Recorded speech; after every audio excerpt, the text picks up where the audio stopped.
আসসালামু আলাইকুম। পবিত্র শনিবার দিন, আকাশে খুব মেঘ। তো এই অসহায় মানুষগুলো দেখলেই আপনি যা পারবেন দিলে আপনার বিরাট সওয়াব মা বাপের কবরে এবং মা বাপের বাড়তি আপনি দিবেন, মা বাপ ওই সবটাই পাবে।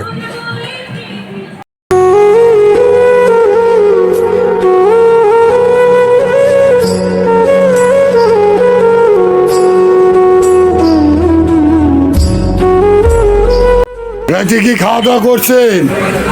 রাতে খাওয়া দাওয়া করছেন? তাহলে এরকম না খাওয়া দিন পার করছেন, কষ্ট হয় না?